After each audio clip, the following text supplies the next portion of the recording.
Hello everyone, welcome to the family. So my name is Julian, and today we have a special guest, and his name is Troy.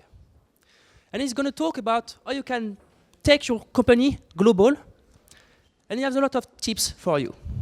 But just before we start, I want you to talk about something. We often talk about execution, but there is something that's also very important, and it's about information. So, one of the greatest qualities of an entrepreneur is to ask great questions. And I want you, when you are in front of someone, to take a moment and to think about the great question you can ask, because it's what can make you do great things and increase your execution. So I have some questions that I like to talk to someone, but one of them is, if you could go on an island and you have to choose only one book, what would you choose? And for me, it's one book that I really love, and it's called Managing Oneself. It's a tiny book from Peter Drucker, and he explains how you can manage yourself and also others. Because I deal with a lot of line of codes, I build bots, but managing humans is something very important, and you can learn a lot from this book. And that's why I want you tonight to take a few minutes to turn to the person next to you and to ask him this question. If you could go on an island, what book would you choose? You have 30 seconds. Okay, everyone, thank you. So, does it work? Yeah. So if you need to connect to the internet, the name is The Family, and the code is LAMIFACC. And one of the important slides is, if you want to disagree on Twitter, here is the hashtag TFSpecial. So we take a look at every tweet. So if you disagree or if you agree on something, don't hesitate to tweet something. And I want you now to give a big round of applause for our guest, Troy Malone.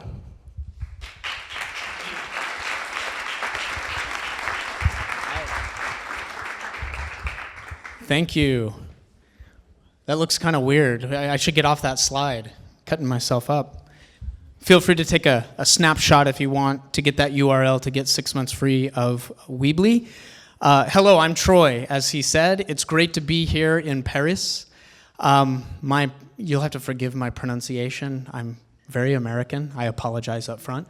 But I'm really excited to be here. Not only am I in one of the most beautiful cities in the world, I'm also for the first time meeting my team, which is kind of cool. So what I did before Weebly is I was at Evernote managing the Asia Pacific region. So if you have any Asia Pacific questions, hold those for after, and I'd be happy to talk with you guys about Asia Pacific. But tonight I'm going to be talking about going global and international presence for a company. Now, how many people here are in like technology? Is it most everyone? I don't see any non-technology people. Okay, so specifically applications like for mobile, who would be doing that? Okay. And then how about software, just like desktop software or that kind of a thing, or even web-based software? Okay. And then let's talk like hardware, IoT or hardware type guys. Ooh, one guy.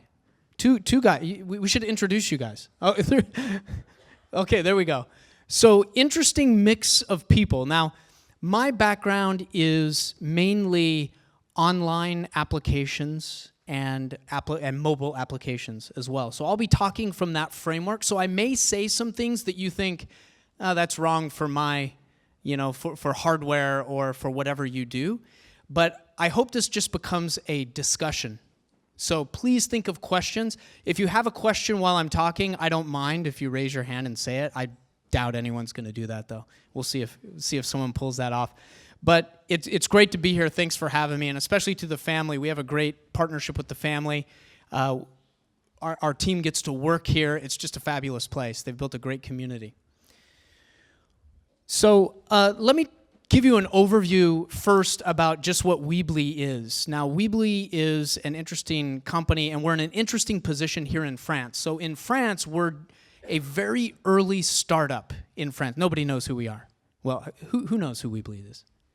Before you heard that Weebly was coming to talk, okay, good. So I shouldn't say nobody knows. Anto, you've done a great job. So we're very early in this market as far as localization, getting into the French language and having payment methods that make sense for France. So as we view it, we're very early. The history of the company, before I get to that, we now have about 32 million site creators, people that are using Weebly to create websites. And we are in 170 different countries, not physically, meaning, people use our software in 170 different countries. So, as all of you know, anyone doing software now versus 6 to 10 years ago, it's a different game. Distribution or getting your product into someone's hands is now so easy with the app stores and downloads, right? But back in time, when Microsoft ruled the world, right?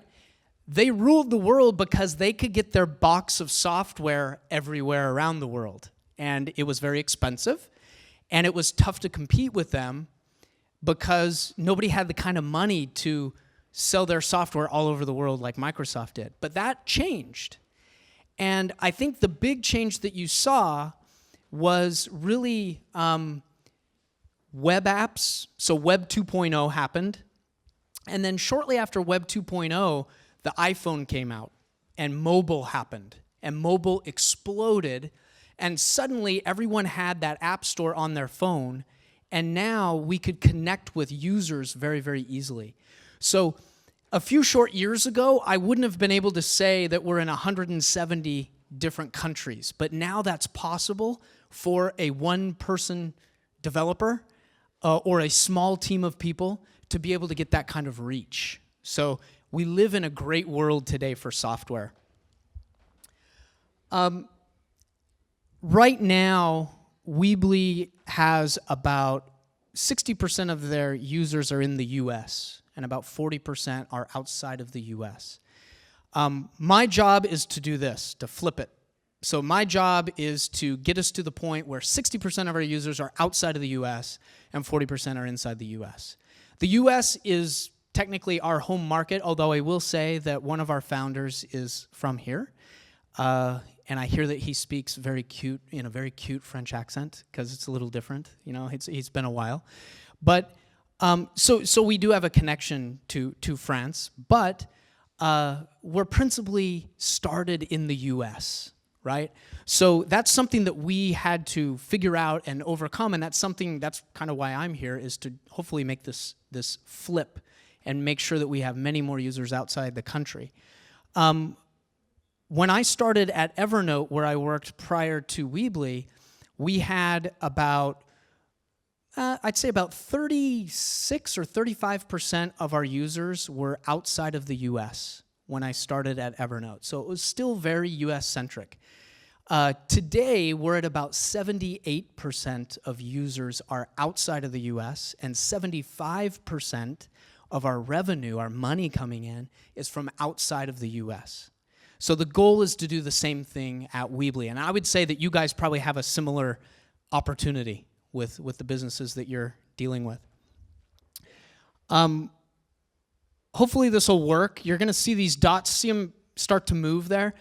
This is a graphic that we have in our lobby at our office. And this shows where sites are being published, there's e-commerce transactions happening. It shows in real time where it's happening. And if you look at the map, obviously it depends on the time that you look at this because of time zone differences, but you can see a lot of activity over here in Europe. Of course, a lot over here in this hemisphere. Not much going on in Asia. It's probably later at night. But when you look at a map like this, it's very interesting to get an eye to your business, like what's going on with your business in real time. and it can start to direct your actions as to where you might want to explore different markets, right? So something like this is kind of a neat thing to have and to look at. So talking today about international, the question is, why go international? I think most people would come up with the answer, well, it's a big world, right? There's a lot of opportunity out there. But why do we ultimately want to go international? As I mentioned, it's so easy now to get your software, if it's software, not hardware, but if you have software or an application or something like that, it's so easy now to get distribution. And that's something that has totally changed. Now, the younger people in the room look at me and say, what are you talking about? That's the way it's always been, right? No. It wasn't always that way. Those that remember, it was a very difficult thing to sell software not too long ago. Another thing that's changed is good products get great word of mouth, typically, and spread much faster than they used to. So word of mouth and social media and all of that stuff has opened up a very clear way for companies to reach a lot of people that they weren't able to reach before. And it isn't necessarily paid. So you don't have to pay a lot of money. If you create a great product and you get traction with it, you get a lot of people using it, typically they'll tell their friends, which is a great thing about the market today. So that makes going international a little bit easier. Obviously, it's a big market. That's why we all want to go international. And the other thing that we have now is analytics. Analytics can give you a great view into your business and your customers. What are they doing with your application? I'm sure many of you have heard the different stories about famous companies that have pivoted their business model based on analytics. I think it was, one that comes to mind is Instagram, right? Instagram was going to be like another Path type proposition, type app, and it failed. But they noticed in the analytics that people were just sharing photos and liked the filters they were using. So they ripped everything out and just made it Instagram that we all know and love, right? So looking at the analytics can be highly instructive as to what you might want to do as a business. And we've used that a lot at both Evernote and Weebly. I always like to say the first step to going international is do nothing. And people are like, what are you talking about? Sometimes it's important to get your product or your service or your platform into the marketplace. And because we have analytics, listen and understand what's going on. Do you have product market fit? Is your churn too high to really be healthy and create a good business going forward? Or do you need to work on churn to make sure that your users like your product? There's a lot of things you need to learn in your home market first, right? And make sure that you have a great business and a business model. So I say do nothing, but what I really mean is listen. Listen to your users, listen to your analytics, and use that to kind of guide your next steps. So there's a lot of, in international business circles, there's a lot of kind of opinions, and this is just my opinion. People ask, well, when should I go international or start thinking about international? I think when you start, you should be thinking about international. That's just the world that we're in now. But I also think that when your business gets to a point where you have 25, 30, 35% of your customers, your users, outside of your home country, that's a great kind of time to start getting serious about figuring out how you're going to go international. Now, if I were starting a new business today, I would make sure with my technical team that we architected the application or software so that we had translation in mind. A lot of companies will build software packages and leave translation programming to, when the time comes. But usually when the time comes, you're very successful and you're a big application, or much bigger application, and it's very, very complex then to go back in and make all those changes. Just so you know, that's what Weebly did. We had to go back in and make all those changes, and it was very painful. So I think now, if I were starting a business today, I would be thinking about making sure I'm architected for language translation going forward. So the next thing is to choose your focus markets. And this is an exercise that I just did at Weebly as the new guy coming in at Weebly. I had to choose what markets are we going to hit. And there's a lot of thought that needs to go into this. Some markets are really easy. In fact, I'll give you an example. When I came to Evernote, they knew that we were really big and popular in Japan and Korea. But they didn't know why. But they knew from the analytics that we had a lot of new users in these countries, and they seemed to be using Evernote a lot. Same thing at Weebly. Weebly, it was a little bit different. In Taiwan, we have a lot of Weebly users, more so than Japan, more so than Korea, which is kind of curious because the markets are so much bigger than Taiwan. You would expect that that wouldn't be the case. But looking at the analytics and really understanding how to choose your target markets, some will be easy like that. And another key point that I want to mention on choosing a target market is the reason I mention Taiwan or Korea, Japan, where you have traction, where you have good business happening, it's much easier to enhance good business than to try to start from zero. Starting from zero is very, very hard. Even if it's hard in your home market, how much harder is it in Brazil, right? So going toward where you already have traction is definitely the way to make it easier on yourself. As I said, you always want to use the analytics to make sure that you are following not just a hunch or not just a guess, but that you're actually following the market and what people are doing with your application. As I mentioned, Taiwan, the Netherlands is another thing here, another country here in Europe that we have a lot of traction in. And there is an English-speaking component to that probably that ties into it. But I asked our founders if they knew anything about the Netherlands, like why is the Netherlands like so high as far as usage and new users and everything like that? And they told me, as they remembered, 3 years ago, we did a deal with Google in the Netherlands where we did some promotion, and because of the deal, we translated the application, the platform, into the local language. We didn't do local payments, but we translated it into local language. And that was 3 years ago. And now you can see the fruits, the benefits of doing that 3 years ago. So analytics are your friend. They definitely can help you understand what moves to make. So another common thing is size of the addressable market, but size of the addressable market is sometimes deceiving.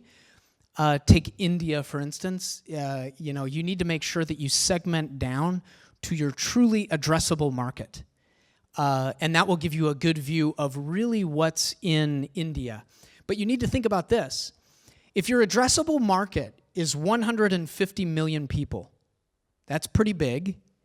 But when you mix all of those people within 1 billion people, is it addressable? Like, how difficult is it to reach them? And understanding that is an important part of analysis that you need to do. Income per capita is something that I would use at Evernote just to see what is the appetite for paying for applications. And it's kind of funny. Some countries have a high income per capita, but they don't like to pay for apps. What is an app? Not much. 2-3 euros at most, right? Maybe monthly 4 or 5 euros. So it's not a lot of money, but it's non-intuitive that some countries, even though they make good money, Maybe they spend it on partying or something. I don't know, but they're not spending it on apps. Lately, with mobile, understanding mobile penetration, but actually, I'm starting to believe myself that mobile penetration is there's not really a growth opportunity there anymore. You can go to any corner of the globe, of the world, and you'll see every level of demographic, very poor people, very rich people, in between, everyone has a mobile phone. Like, it's done. Like, growth, there's not a ton of growth to happen yet in mobile. There's some, but riding that wave is not really an option that much. But understanding the countries where there's high penetration of mobile devices is good to know. And then the last thing that I have here for choosing a target market is just behavioral cues. Let me give you an example. Just by virtue of what I do, I know a lot of people from all over the world, right? And I was talking with a Korean company that was a startup, and great group of guys, and they were asking me about the US market, which is my home market, right? So they're saying, we have this application that will allow you to do planning for your life, right? Like a life planner. And I said, what is that? And they said, well, it's an application where you can plan like next week what you're going to do, next month, even next year. And then they kept going. Next 5 years, next 10 years. And I said, whoa. In America, we don't plan plus next Tuesday, right? Like we're not really a big planning culture. Whereas in Asia, that's cool. So matching up behaviors to a marketplace and understanding the cultural differences is very important. I'll give you one other example. It's a common belief that getting credit card payments out of India is a function of people don't have credit cards. Like, not a lot of people have credit cards. That's actually not true. What's true is a lot of people have credit cards, but most everyone's mother has told them a story about their cousin or a friend that spent money on a credit card and never paid it off and got in trouble.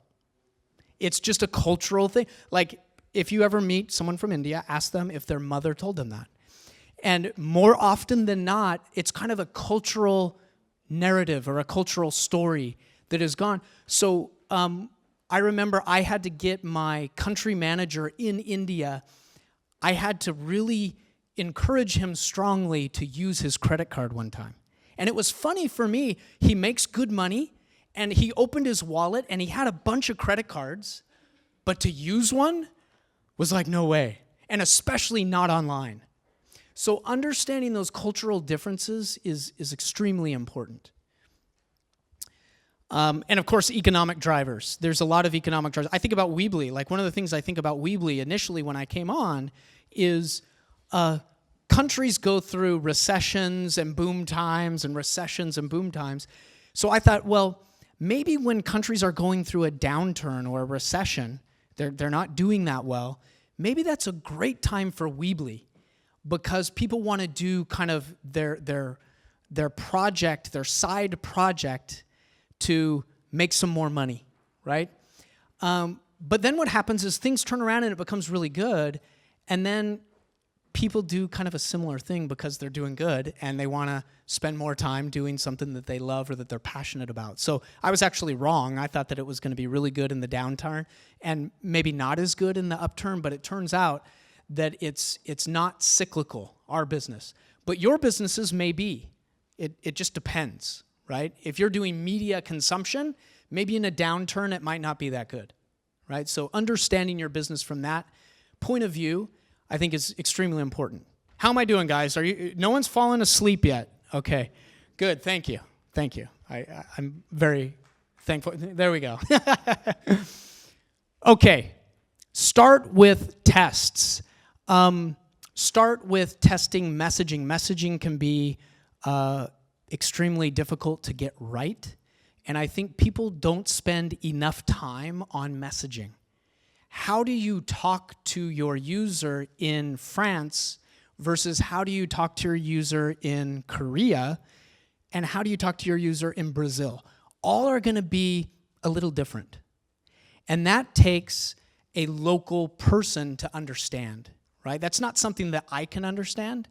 I can just listen to qualified people to tell me what feels best for that market. And then, of course, the analytics will tell you what works best.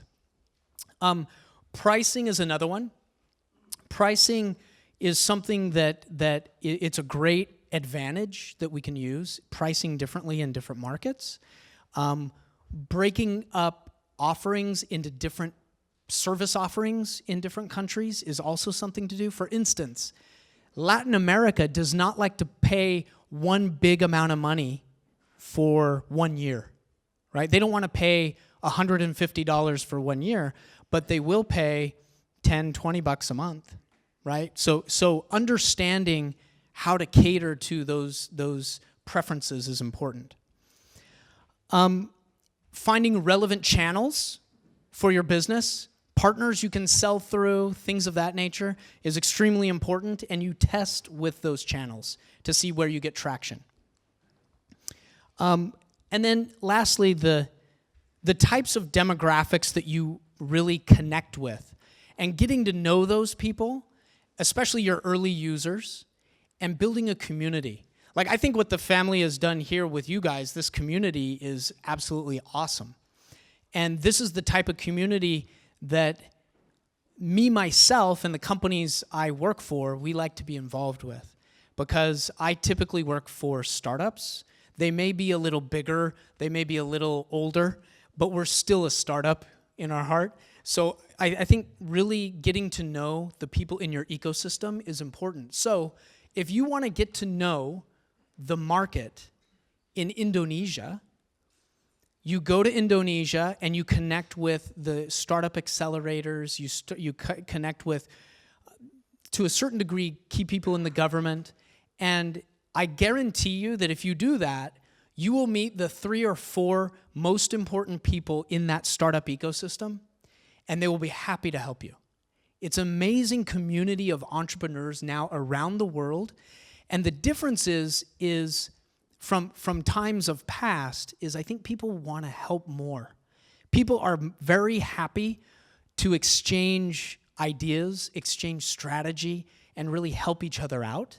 Of course, if you're hyper-competitive with, that won't happen, but you can learn a lot from your fellow entrepreneurs in different areas of the world. So now that we've determined a market and we're determining an approach, you need to localize it. And this is where it can be very, very painful if you didn't think about this up front when you built it. The first thing is show an appreciation for the marketplace. I think this is important. And I don't know if this might just be a personal thing, but you truly need to love the markets that you're doing business in. Like because people can see through if you're just there to make money, right? The businesses that I like to be involved with is going into new markets, meeting new people, and really being authentic about being in the marketplace. Now, when I first started at Evernote, I started touring around Southeast Asia, a lot of Korea, Taiwan, Singapore, etc. And I was meeting just a lot of great people, and they were helping me out a lot. And suddenly, I had guys from Facebook contact me. I had a guy from Google contact me. And they came to my office, my small little office. They came from their big office to my small office. And they said, Troy, what are you doing in Asia? Because you're a smaller company, much smaller than us, but yet you are really out there. Like, people know about you and, just know what you're doing. And I really believe that it's because we went into those markets to truly make friends and partners and things of that nature, relationships, as opposed to just what a lot of companies do, especially from Silicon Valley, and we're from Silicon Valley, so I apologize, but what a lot of companies do from Silicon Valley that I've seen as a big mistake is go into a market, throw a bunch of shirts around and stickers, and then they leave, right? They're not there. I remember I spoke in an event, and a founder from a big startup, which I won't name, came and spoke at the event, and everyone was wondering why he came. And on stage, he said that he came because he was getting married and he was going on his honeymoon to Bali. How do you think that makes people feel, right? Like, that sucks. I don't want to hear that. People want to hear that you're there to learn about their culture, learn about their market, and really be there. So it sounds very soft, but I think it's important because the guys at Facebook and Google were stunned. Like, how did you do this? And we didn't spend hardly any money compared to those guys. I did give out a few shirts, but I stayed. Check your name. There's a lot of good examples of funny names when you go to a different country. One that I love, one of our competitors in Germany, some of you may know that. I don't know how many of you speak German, but it's kind of funny in German, kind of weird. But has anyone heard of the chat application called Kakao Talk? Out of Korea, right? Yeah, it's out of Korea, and it's called Kakao Talk, Kakao Talk. Now, in Korean, it's beautiful. I speak Korean, so I kind of know. And to them, it means chocolate, right? It's sweet, it's beautiful. But in Spanish, caca means crap, shit, right? Like, it means crap, right? So when I told my wife, download Kakao Talk so we can, when I'm in Korea, we can kind of text and everything, she goes, what? Are you serious? Is that really the name? Like, not understanding the name for Kakao Talk cut them out of Spain, all of really, I believe most English speakers, well, especially in America, everyone knows Kaka and what that means. So you're cutting all those markets away just because the name is either weird, inappropriate, or crazy, right? So figuring that out is very important. When we went to China, with Evernote, we made a very big decision to change our name from Evernote to Yinjiang Biji, which has a very clever meaning it really ties in with our brand and kind of taking notes, and it ties in with the elephant as well. So it was just a very clever thing to do, but that took out any confusion about the name. So sometimes you need to understand that and either change your name or adjust your name. And I kept telling the Kakao Talk guys, just make it K-Talk, and then you're done. You're okay, but they wouldn't do it. And they have not been able to go international. I've already mentioned application infrastructure. Build your application so that your developers, as they develop, can put strings in there for translation so that it's all automated and you can tie into a translation system. That's very important. And then, this is a common thing that people overlook. When you have a web application or a app on a phone, many times we want to send emails, service emails to our users to communicate. A lot of people neglect this. They don't translate these or they don't really localize them for the local market. And this is a big opportunity, something that I don't want you to forget that you should do. Marketing is a big one. We are going to approach marketing in France differently than we do in America, differently than we do in the UK. So every market has its own opportunities when it comes to marketing, and understanding that on the ground is extremely important, and it can help save you a lot of money.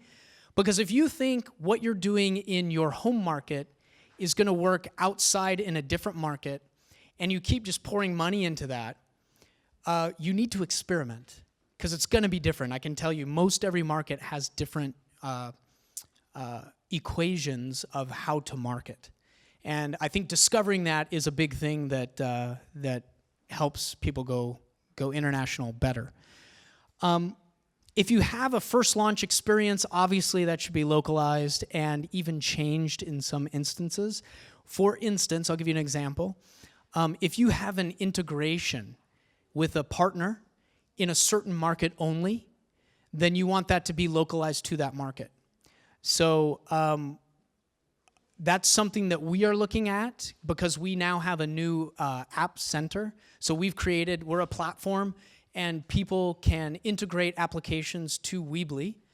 And with our app center, what we're doing is trying to get, number one, local apps. So, by the way, if any of you have a company that might be interested in integrating with Weebly, we're very interested.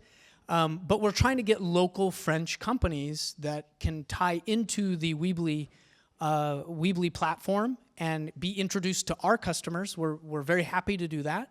But that's something that you need to go about on a very localized basis. Because right now, if all of you were starting a business and going to Weebly for a web page and a website, you would go to the App Center and be very disappointed because they're all kind of US-centric. They're not really much that you can do in France yet. So we are working on that, and that's just something that a lot of companies need to deal with.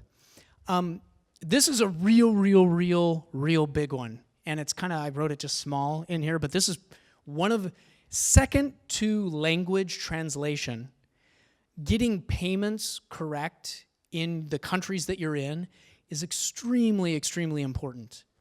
Just like I gave you the example of why people aren't using credit cards in India, you might look at the data, and the data might say credit card penetration in India is now really high. But that doesn't mean that they're using them, right? Like understanding that nuance, and rather than focusing on only credit cards, but doing other payment methods, like here in the EU, we have SEPA and SOFA, those kind of payment methods, make sure that your customer, when they do want to pay, that they can pay you comfortably, that they aren't going to worry about security and things like that. That is something that is extremely important once you start to monetize and start wanting to bring in revenue from your users. And then, of course, partners, as I've mentioned, partners are extremely important, not just kind of like App Center type partners, but doing partnerships with local companies that have big groups of people that you want to talk to as a company. For us at Weebly, we do, website creation and design. Those kind of firms here in France, design firms, etc. Those are the kind of people that we want to be talking with because they can use our platform to do that for their customers. And that's a good win-win type relationship. So thinking of partnerships is definitely an important thing. Now, I remember not many people had apps or were doing apps, but when it comes to apps, pre-installation on mobile devices used to be really awesome. And then I think Samsung killed it because Samsung put too many on there and people started complaining. The users, the people who bought a Samsung phone said, why is there 120 apps already installed on my phone? So then Samsung said, we're not going to pre-install anymore. And then it went way down to where people aren't pre-installing. So I think the efficiency of pre-installing an app is starting to come back. Like it actually works, but it's increasingly more difficult to get that real estate. So that's a tough one to do, but if you can pull it off, it's extremely good partnership to have with these larger device manufacturers. Have you guys, my pronunciation is, we're going to have your pronunciation is bad on this, and my pronunciation is bad on this because it's Chinese, okay? So we're going to have like a mismatch of pronunciation. But have you heard of the phone manufacturer in China called Xiaomi? Xiaomi? Yeah. Awesome company. Like, I love those guys. I know Hugo Barra, who went over from Google to Xiaomi, and he's just been going crazy with international expansion. In fact, when I saw him last, he was actually living in India. Like, he was all in, and now he's in Brazil doing Brazil.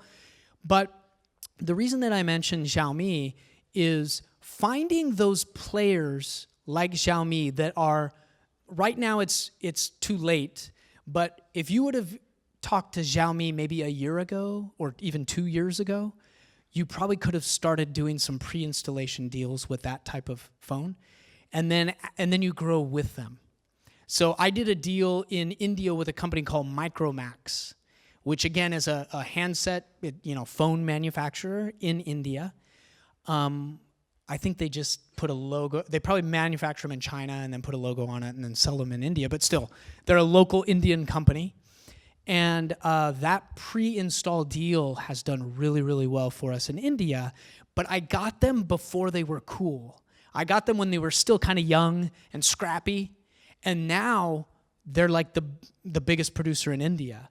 So if you get those kind of companies early, it could be worth the investment to grow with them.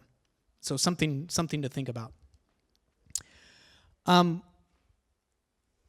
Once you kind of work through all these things, identifying your market, getting set up to go into the market, understanding your analytics, all of that stuff, there's no substitute really for having people on the ground, at least in the region. And this pays off for you in many ways. So you learn about your users, you get a good connections with press, you get better partnership opportunities, you really understand the positioning of your product in the market much better than if you were trying to do it from outside. So these are all things that it's important to, when you see a country that's doing really, really well, to have someone there to be able to feed back information and really come up with a strategy for that particular country. So that is what I had prepared as far as my recommendations for going international. And of course, here, if you want to take a picture of the URL, you can for the offer. But let's do a time check. How are we doing on time? Good? How long do we have, roughly? A little bit? Okay, yeah, I would love to take questions. I've heard that you guys may be shy, but we need some brave soul to start. There we go. And of course, it's the guy with the skateboard, bravest guy in the room. I like that. Quick one. Because of international expansion now with being like global for reaching your customer, how does a localization work in terms of reaching out people? For example, I see your competitor is like advertising massively on my Facebook feed right now.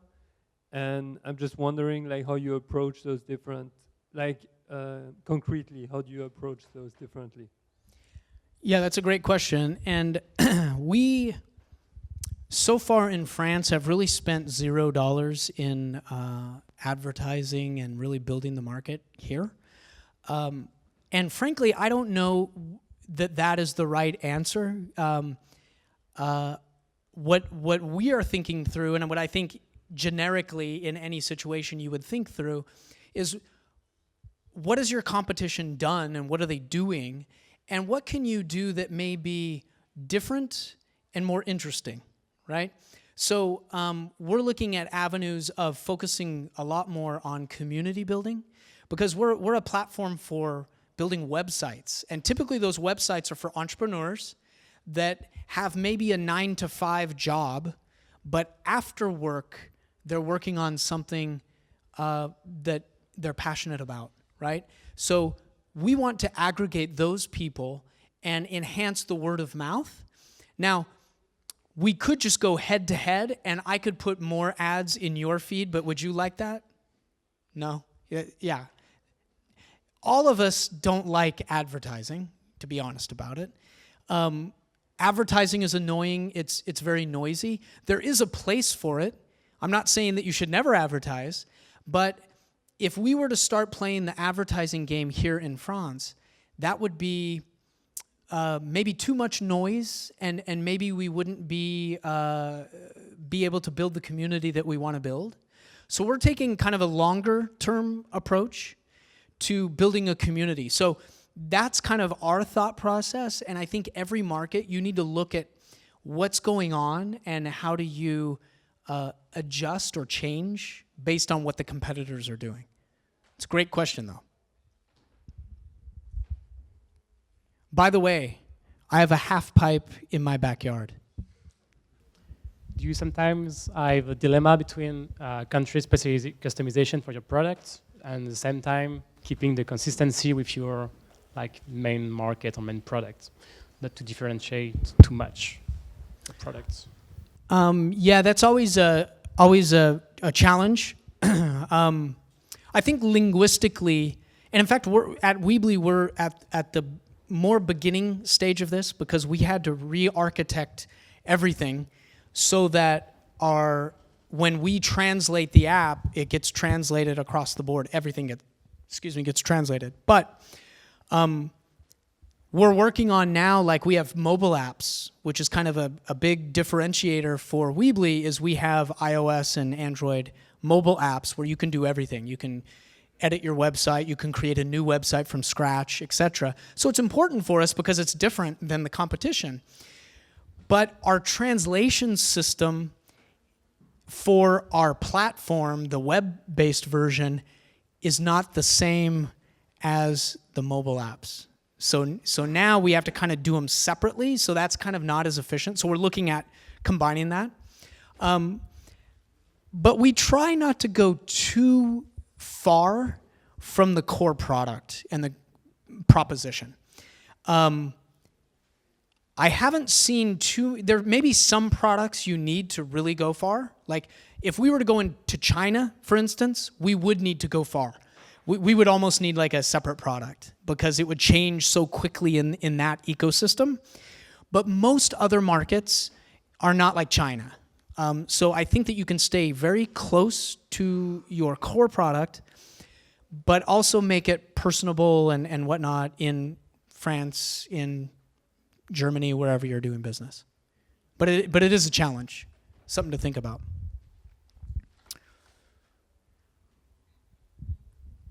Other questions? What about the teams, like when going international and building some teams locally, how do you make sure that the culture of the firm remains consistent across the different locations and so on?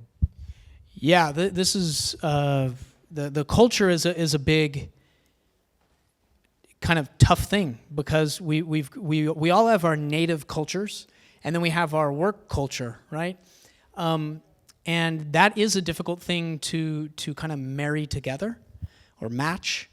So what I have done in the past that has worked pretty well, because I developed these communities, when you develop a bigger community around your product, you get a natural selection of very capable people that should be on your team, that are your users to start. So I think if they're a user to start, that's helpful with culture. Because if you build a culture around your product, and they've been using the product before they were an employee, that is an easier transition. But it's not always that way. That's kind of the ideal scenario. Keeping the culture out there, I think it's very important to make sure that the people that are remote feel well connected. And it's difficult to do. I think, I've been on the job for a short period of time, and I frankly have not been doing a good job of making sure that my team feels connected. Sorry, Anto and Dion. But that's something that we're working on. And I always try to shoot for a situation where whenever we talk with each other, we're only talking about maybe the 10% of things that we really need to talk about. All the other 90% of things are just in a system somewhere, and I can access it when I need it, they can access it when they need it, but we only talk about kind of the important stuff, right? That's the ideal. And company culture, I think it takes mixing your teams, right? So having the remote people come to the headquarters. I know that Anto and Dion were out for the holiday party, in the U.S., and then also having people from the U.S. or whatever your home country is going out and visiting those teams as well. So it is difficult, but extremely important. So I'm glad you asked that question. Great question. Another question. What's up with this side of the room, man? Like, yeah, oh yeah, exactly. Did you guys plan this or something? What has been your most challenging market so far, and how did you overcome the challenges? Wow, that's a great question. I would say I would say Southeast Asia comes to first to my mind. And the reason being is you hear a lot of statistics about Southeast Asia, and I think a lot of this comes from Southeast Asia because they want to market themselves as a big market, right? And if you put everything together, it is a very big market. But when you get there, you realize that, Vietnam is very different than Singapore, then is very different than Malaysia, right? So while you can put them together on paper and make it look good, they're all very different markets, very different languages, very different payment methods. It's a mess, right? So that's the most challenging because it's the hardest, I think, to address unless you see really big traction in a certain country. So for instance, Indonesia got a lot of traction on Facebook, right? Like very early on. So if you see indications out of a certain country, go to the country, but don't treat it as a region, right? I think that's kind of where I struggled with it a little bit, is thinking of Southeast Asia as more a country than a region, So that's been the most challenging because, again, language and payment methods are very, very challenging. And I would say India is the one that I would expect to be very difficult, but actually, once you understand India, it's not that bad. It's crazy, awesome, but it's not that bad. You can kind of wrap your mind around it. Cool.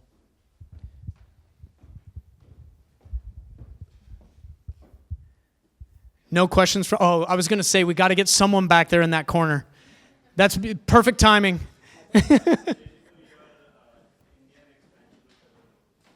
Oh, there we go. Okay. Yeah, since I'm from India, so I gotta go ask you. No, wait. Before we start, did your mother tell you about your cousin? No, actually. Okay, darn it. That's the one guy. I agree with you. So, I never heard of any of my friends who had this kind of experience, but I agree with you that many people are afraid of frauds in India. They are afraid of credit card frauds. And the second thing is that they're not very planned, so they don't know how to make payments on time, and they're always afraid of not making falling payments behind. on time. Yeah. And then having to pay a lot of fines and all. Right. So would you like to... Thank you for clarifying. That is straight from So the what Indian you said, source. I could completely agree with you on what you said. So would you like to share a few incidents from your time in India when you had some problems which you didn't expect to see, but you faced those problems, and something funny? It could be something. Okay, I'll tell you one funny one. Yeah. By the way, I love India. It is so epic. It's just, they have a slogan. I forget. They had this marketing slogan for India, but I forget what it is. But it's just like, it maxes out all of your senses, all of just everything. Like, you can look at stuff and just all day long be like, oh my gosh, like I can't believe what's going on here. It's just an amazing country. And I actually took it on myself to learn a lot about India through my country manager in India. Thank goodness. I can now say his name, Anirban Mukhopadhyay. Okay? He's a Bengali. But it took me 1 year to actually say his name out loud because I was so afraid that I'd say it like really bad. But here's a funny story about India. So in India, they have what they call auto rickshaws. So it's, those little things like, you kind of sit in the back. It's almost like a motorcycle, but it has two wheels in the back type of a thing, one wheel in the front, right? It's covered. So it's an auto is what they call it. And I was in Bangalore, I think it was. Yeah, I was in Bangalore, and I was with our CSO, our Chief Strategy Officer, and I was with Anirban, and we decided that we wanted to take an auto because I had never taken an auto.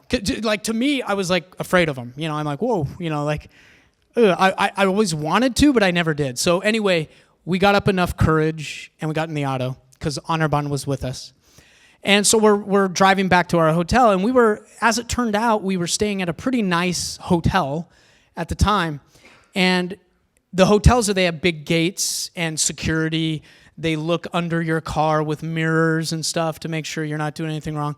So we drive up in an auto, and the security guys didn't know what to do because autos never go up into the 5-star hotels, right? And so they said, no, you can't come in. And we said, we live here. So that's what they say in India. When you're at a hotel, you say, we live here. So we said, no, we live here, we're coming in. And we're foreign, so they didn't know what to say. So they said, okay, come on in. So there's the nice Mercedes-Benz and, all the awesome cars.